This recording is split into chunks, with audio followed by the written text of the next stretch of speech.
My name is Hellen Zulu. I'm a media personality. I'm the presenter and producer of a show called Getting Candid with Hellen, which is on YouTube. Diversified Game. Learn how to start, run, and sustain your business. Hey, it's Kellen, and today on Diversified Game, all the way from Zambia, I have Hellen Zulu. And I know people are going to say, I thought the Zulus were only in South Africa. Well, you're meeting a Zulu in Zambia. So, Hellen, welcome to the show. How are you doing? Thank you. I'm great. How are you? Thanks for having me. Oh, thank you. Always blessed by the best. I saw you, doing such a good job. I always have I want to hear stories, but I also may have something for you at the end, maybe even off air for you. So I want to really hear your story on how you started in media. And, let's start from the beginning. How long have you been doing this? Okay, so last year it just hit me that I've been in the media for about 14 years. This will be my 15th year. So just when I finished high school, you're trying to see what to do. I had not gone to school yet. I tried acting. It didn't really work out as the way I wanted it to. But then I called Innocent Karup, who is one of our media mobs here. I found his number. I called him and I was telling him what I could do. He has one of the longest running talk shows in the country. So I called him and I gave him here some ideas, and it was very open. It was like, okay, you know what? Let's meet in person, come to Zambia National Broadcasting Corporation, ZNBC, and see how that will go. So I went there nervous and we had a little chat, and his audition was, because that day, the same day I went to see him, a rapper called Slap D was there delivering a CD. They were doing a sensitization song for Red Cross, if my memory serves me right.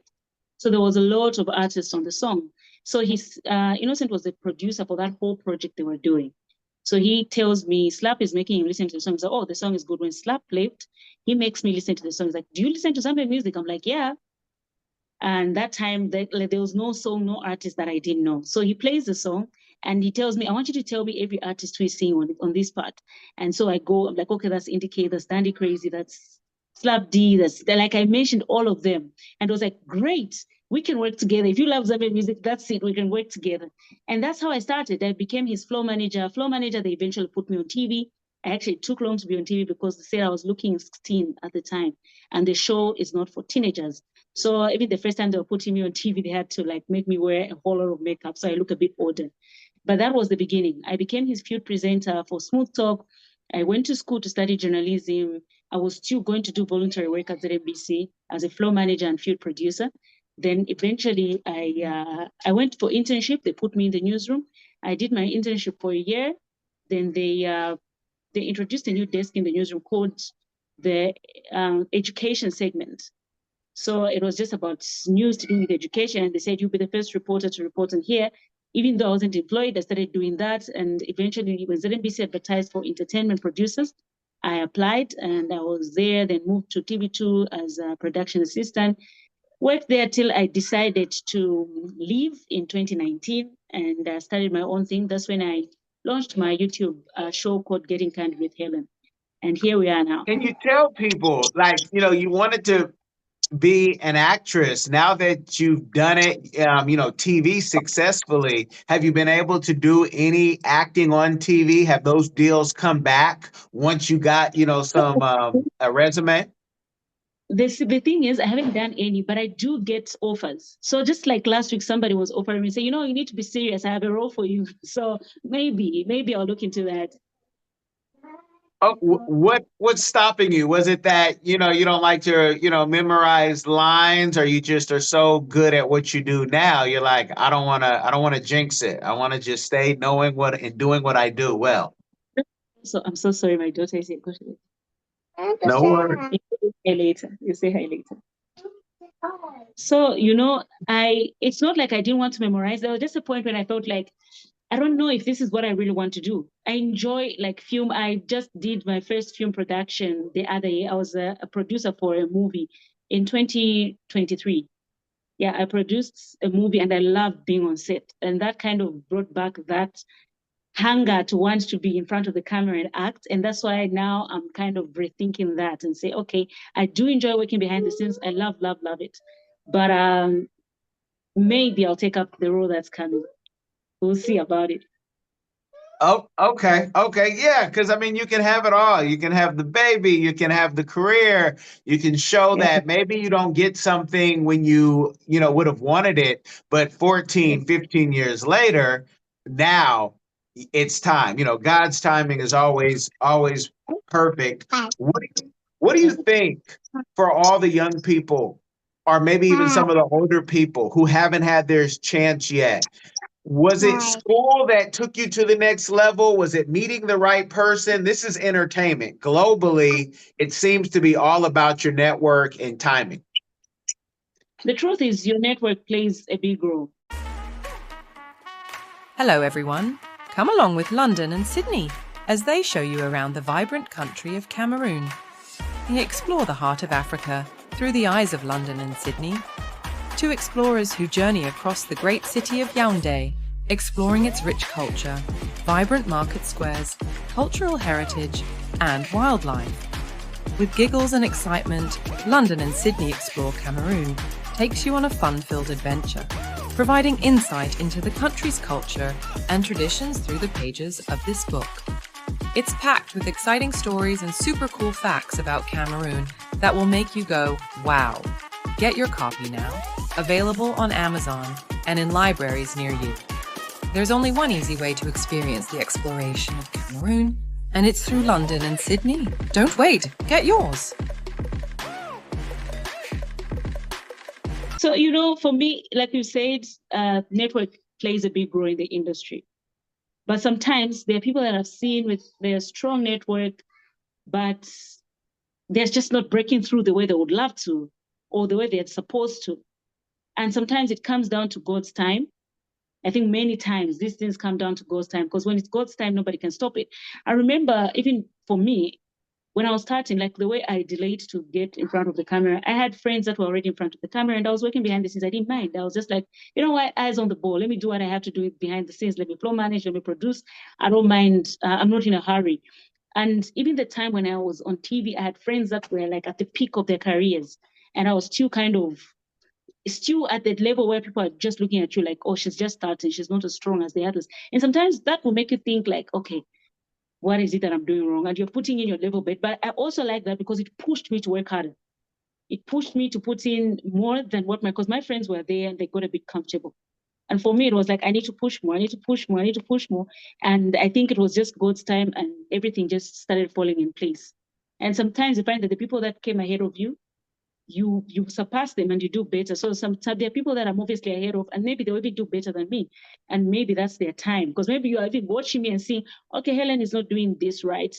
I'll fix what she's not doing and do it better. And they end up doing better than you. So I think God's time is the best. But also try to grow your network as much as possible. Because the next job, I always say when I'm hosting an event or I'm hired for anything, like my next gig can come from somebody who's in the audience. So I have to make sure that I work well, firstly, with the people that have hired me. I impress the audience, the people that have hired me, they've seen me beyond me being on stage. So how I work with them and develop that strong network with them will market me for the next event. Now, these next questions are for your country because in America, you know, I know how things work. I've done this 20 years. It's not always fair, but also people's misconceptions of, you know, if you're on TV, you're rich. In Zambia, do people think that if you're on TV, that they can come now borrow money and that you should be, you know, chauffeured around and have security? Is that how it works? I actually thought that's a Zambian thing. Because in Zambia, as long as you're famous, they think you always have money. So you find where you go, oh, there's a local line they'll use like TDM or more like give us something, like it's a street word. So when they see you, they're like, we support you, we watch what you do. So you need to give us something. So that is a huge misconception and it's there, it happens. Sometimes people want their space, but they'll be followed around and people would want money, especially if you visit like the ghetto or the town center. These guys have no limits. They'll just come and they'll ask for money. They want you to kind of pay them for supporting what you do. I think it's a global thing, and especially with Black people. it's something about us. You see my flags in the back. I'm also, representing my flags behind me. And it doesn't matter Ah, what country we go to. It's like, give me something small, something little, because they feel, for whatever the reason, right? You're doing better than them. But also here in the States, and we've seen now the Me Too movement push, and what we have found out within the last year, and I've been saying this for decades, it's not just the women who have been on the casting couch. We're seeing, with our P. Diddy situation, and P. Diddy is somebody who mentored us from afar, right, on TV, all of us.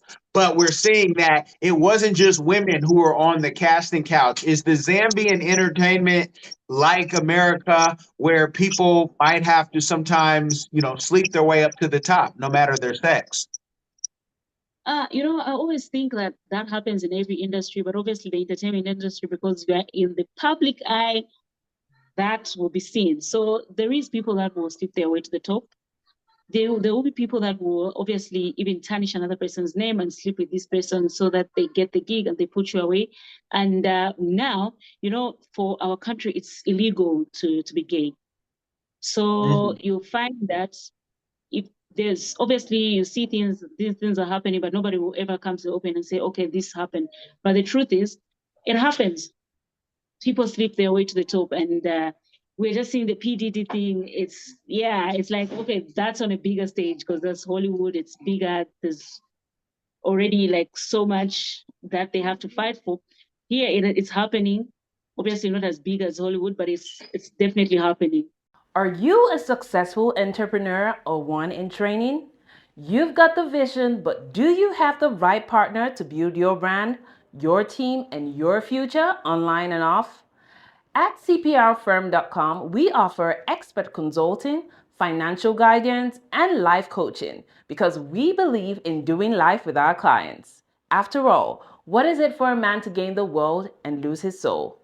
Founded by Callan Cash Coleman, we help our clients not only succeed but plan to retire rich. Your business deserves the best. Start building your legacy today at cprfirm.com.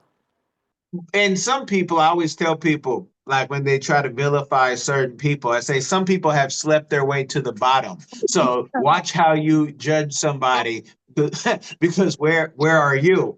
But also, going back to the money thing, entertainers, athletes here in the States are some of the brokest people, some of the people who owe millions of dollars. Is it Absolutely. true in Zambia the same way, where just because you're on TV, even if you got a big check, that people aren't managing their money? For like in Zambia, athletes earn a lot of money, especially footballers, because that's the biggest sport in the country. So footballers that are doing well, they earn a lot of money, and musicians that are doing very well, actors, they've kind of known how back then it was very common for footballers, entertainers, the moment they don't do anything at their peak time is over, they're also broke, like dead broke. But of late, we've seen a lot of change. We've seen a lot of footballers, even entertainers, that have learned how to invest, because this has been talked about so many times, giving examples of people that came before us, where the people have been trying to preach about it, like know how to manage your money, know how to manage money, because we've seen how some of the biggest footballers, how some of the biggest artists have gone so broke, died broke, whereby when there's a funeral, there's no money to buy even a decent coffin. So it's something that is slowly changing, and I'm happy to say that it's actually helping. The talk that people have been giving has been helping. So we have people that are still doing that, whereby when they're at the peak of their career, they're making money. So they just spend, knowing that, thinking that it's coming, it's coming, it's coming. But of late, we've seen a huge change with a lot of people knowing and understanding the importance of investing their money. Well, that is good to hear. And I'm going to put that as another thing you and I might talk about off air, because my day to day of representing athletes or entertainers or even doctors, nurses, it doesn't matter. This is something where I've heard people say on the continent, they'll say, well, we don't have the same ways to invest in my country. And I say, you do, you just don't know how. You can invest in the American market, you can invest in the Asian market. That if you don't know how, that's when you come to a company like ours, check our references, and then let's talk about, how much. You might have to invest more money where I can put in 5,000 and you might have to put in 25,000 just to get in. But once you're in, you're in. So, we'll definitely, I'm putting that as a mental note because something tells me you're a woman who you can find the talent. And you're talking to the talent every day, and I've seen you on your show and you're having real conversations on your YouTube. Tell me about starting your YouTube and how has even the monetization and money been? Is YouTube treating you fair in Zambia? Because I know that they're undercutting a lot of African content creators. For us, unfortunately, we're not even on the YPP YouTube Partnership Program. Okay. Zambia is not monetized, whether it's Facebook, Instagram, YouTube, we are not monetized. So that has been a campaign that has actually been ongoing because we're hoping they can monetize us because we have a lot of content creators and the numbers are good.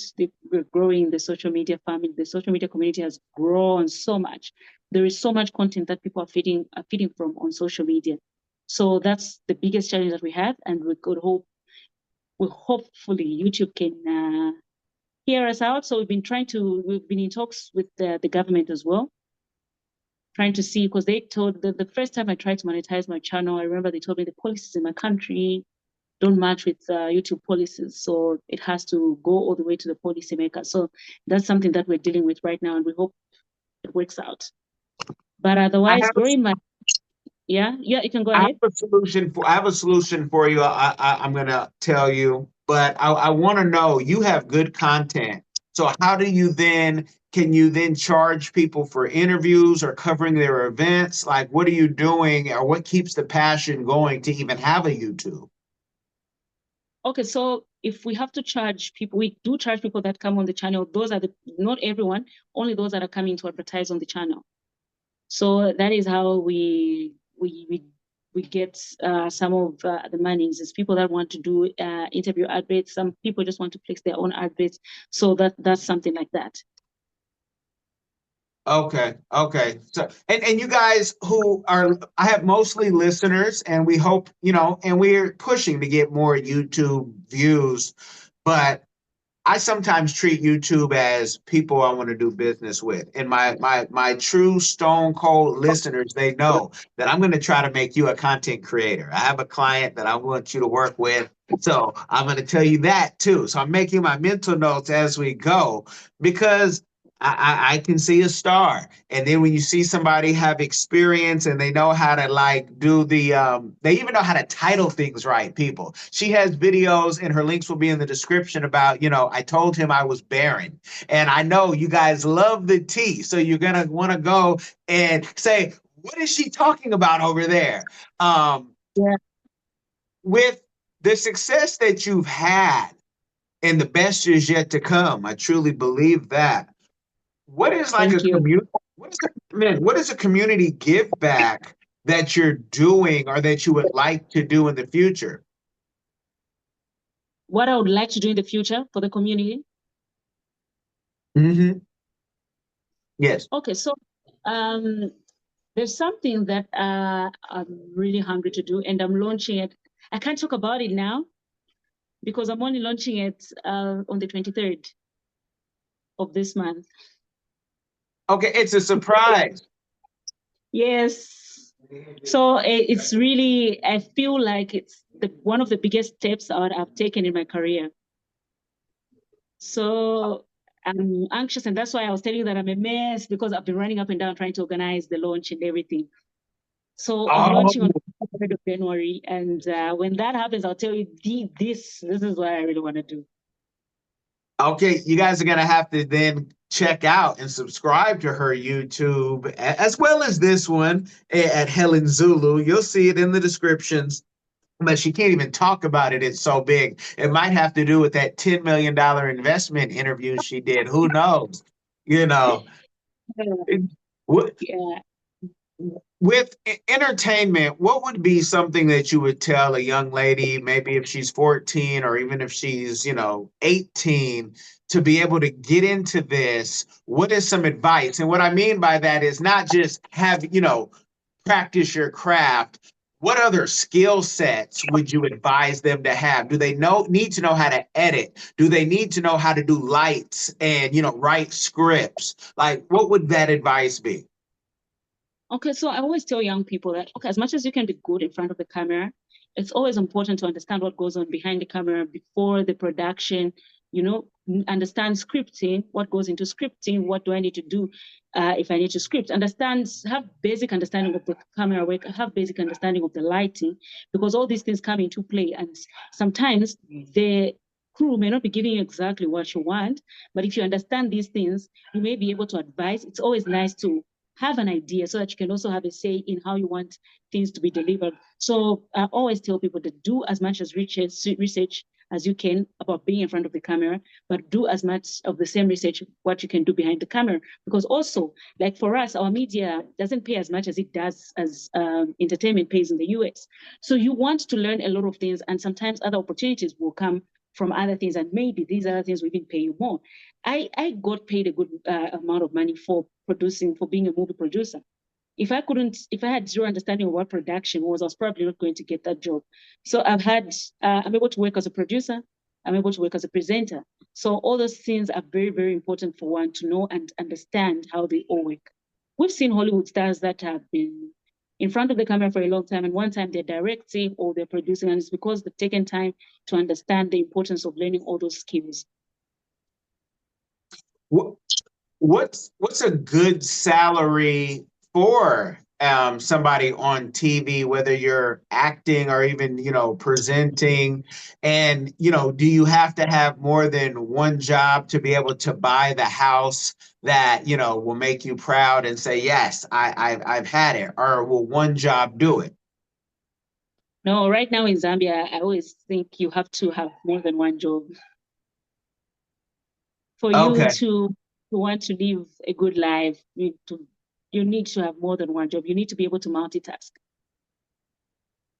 And what's a good salary there? Because there's also, TV people everywhere, film people, actors, and they'll say, let me go to Nigeria. And then they'll come back and say, Kellen, they didn't pay anything. You were right. And I said, it's not that they didn't pay anything, but the money is different and you don't need as much. And, you're not a star there yet. So what would you say is a good salary to be on TV for Zambia? So, I wouldn't speak for everybody because everybody has their own value. You have like companies like the national broadcaster that pay for them, they put you on a monthly salary and you have to broadcast, you have to be able to be a producer and just not a presenter.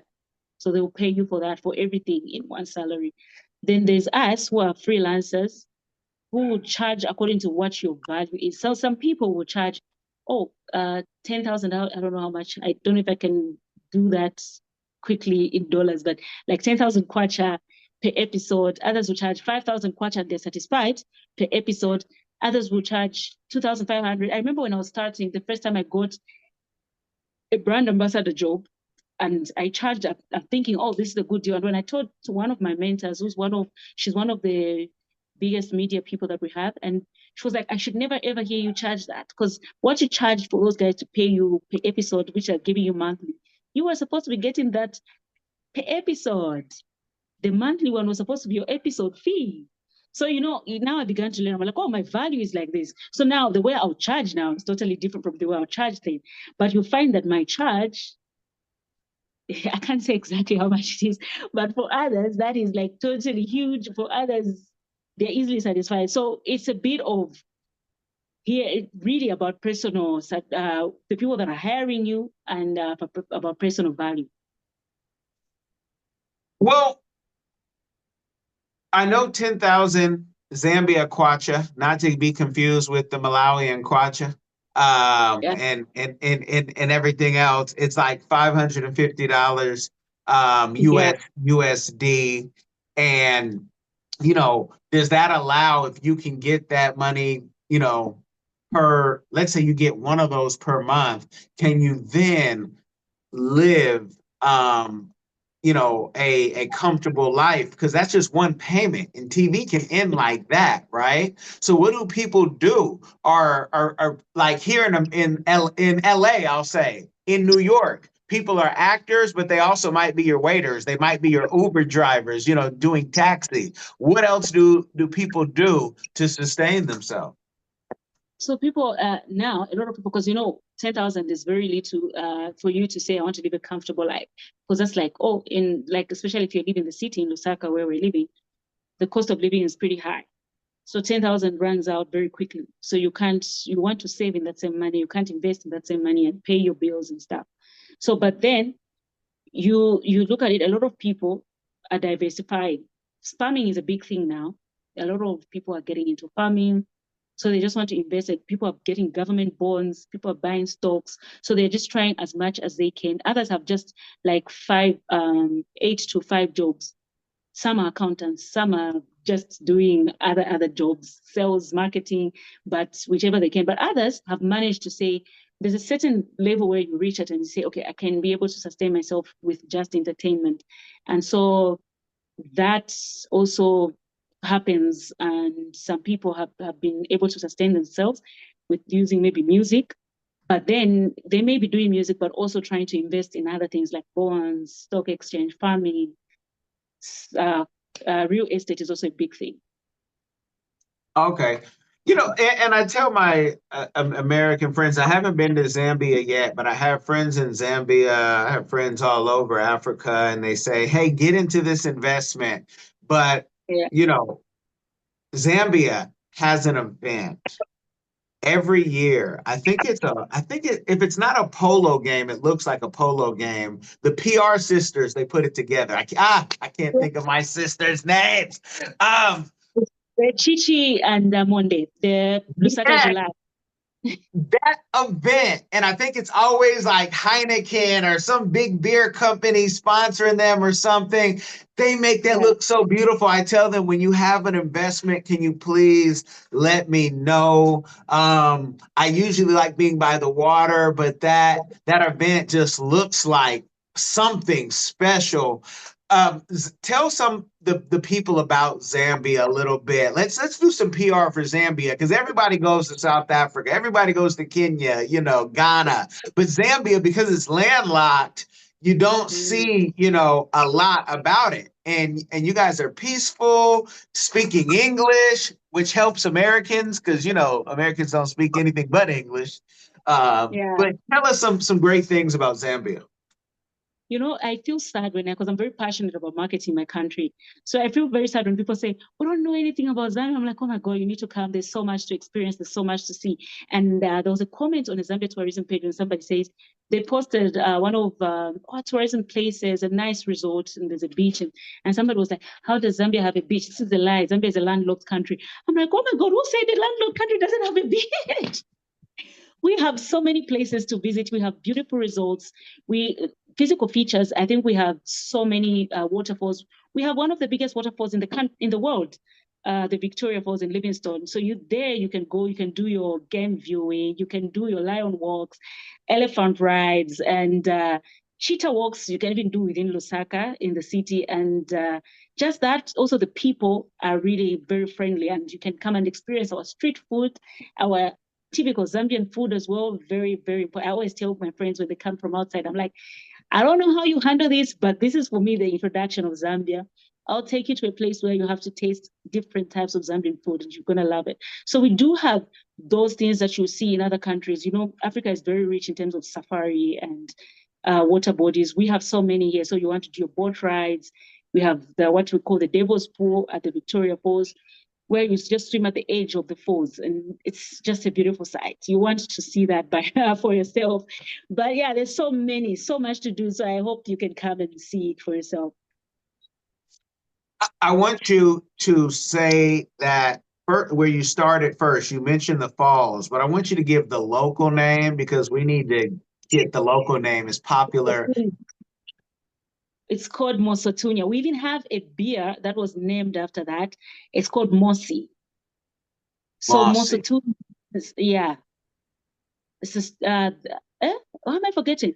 The storm that thunders, the water that thunders. Yes, that's what Mosotunya means.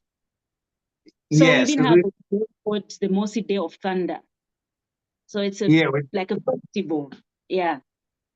we're taking out all colonizer names in 2025. You know, I know, I agree with you. I agree with you. yeah. Yeah. And speaking of that, is Zambia like last year, we took 40 something people with a client to South Africa for the second time. And then I went over to Rwanda to see my friend Ty Nichols and check on some stuff. And it was just beautiful. I said Rwanda is like the safest country that I've been to outside of Japan. But I know Zambia too is known to be safe as well. But what is the the climate as far as foreigners coming, and I do mean Americans, y'all, foreigners coming, do they fit in or do they say, I can't do this, it's too black, I need the colonizer? Is the colonizer running things like Namibia? Like, give us, Zambians, I feel like everybody that comes from outside, they find it easy to fit in with Zambians. So it's like a home that it's welcoming to everybody. So whether you're seeing the colonizer or not, you always feel welcome. So we have resorts that are run by the white people, but we also have places that are owned by Zambian people. But overall, Zambian people are very welcoming. So people actually love it. I've had friends that will come from South Africa and they'll say, I want to settle in Zambia because it's so peaceful and people are so welcoming. So yeah. Okay. And what about like even the TV networks? Like here in America, we have BET, Black Entertainment Television, but it's no longer owned by Black people. Does Zambia have Black-owned media? All media in Zambia is owned by Black people, unless I don't know about it. But our media houses are owned by Black people. So we have the government owned and the rest are just owned by the local people. Both radio, TV, they're owned by Black people. So, Zambia is not very big on colonizing sites. Like the way I watch a lot of American TV and I see how you guys are so big on, Black, this is Black, where the Black people were the one. Because I think we got independence a bit too early, very early, goodness, maybe. And we didn't have, we were not as, the oppression kind of left us a long time ago. So we don't really have so much. People will complain, there's always that issue of why you're prioritizing this white person to get this deal and you're leaving the Black people aside, which kind of happens, and it's sad to see. But we don't have so much. They don't have so much control as in, we have a TV station owned by white people and we have a TV station owned by Black people. All that is owned by Black people. Are the Chinese, are the Koreans, which we see a lot of in Africa, and it's, and again, I think we all need each other to survive in this world and make some money, but it's just, when it's a colonizing spirit and you don't allow the people who are creating the greatness to be them. So that's why we mention that. But I can hear the audience sometimes, and sometimes we have the thing called passport bros. They haven't discovered Zambia, where they come to Africa or they come to, different countries and they say, oh, I need a wife. And they couldn't afford a wife in America, right? Or maybe in Europe. So they come to Africa. Then they think, oh, I've heard this by 57-year-old men who've never had a wife, never had any children. They say, oh, I think I need 2 because I want to have 10 children. And I say, could you try 1? I said, it ain't easy. So can you talk about, the dating scene? And I know polygamy is allowed, but I know many people are Christians, and, talk about that aspect. So here, polygamy, in tradition-wise, it's allowed, but if you go the civil way, it's not allowed. And that's something that on social media, there's been a strong debate because there's a lot of like this side chick business has become very normal. And so there's a debate on social media to say, why don't we just make polygamy legal so that people can stop having side chicks instead of hiding? They just openly have another woman. So the dating scene is crazy here. It's crazy. We have a lot of Christians, but there's a lot of drama on the dating scene. So, like, there's a saying that goes, Lusaka is for business. So people say Lusaka is not for dating, it's for business, because you're always finding this person is with that person and that person. And that's why a lot of people are now advocating for polygamy. Are you tired of the rat race in America? Are you ready to visit the motherland to relax and rejuvenate? Are you ready to explore all that Africa has to offer? Then check out the brand new Diversified Game Academy course, Prepare for My First Trip to Africa. Are you worried about being able to afford the trip? We got you. We will show you how to travel either on a budget or as a baller. Learn how to stress the value of the USD. Did you know that 100 United States dollars is worth over 1,000 South African rand, or 10,000 Kenyan shillings, or 54,250 West African CFA? Are you worried about taking your kids? Get the game from Kellen Cash, a bona fide world traveler, having traveled to almost 20 countries, several of those in Africa. Get the game on taking your kids on their first trips. Learn how to find the best tickets, get the visas, and plan your own adventures in Africa. Don't let Eddie Murphy have all the fun. Plan your own coming to Africa trip starring you, produced by you, and featuring you. If you are ready for a life-changing experience, sign up for our course today, Diversified Game Academy. Get prepared and purchase at diversifiedgame.com.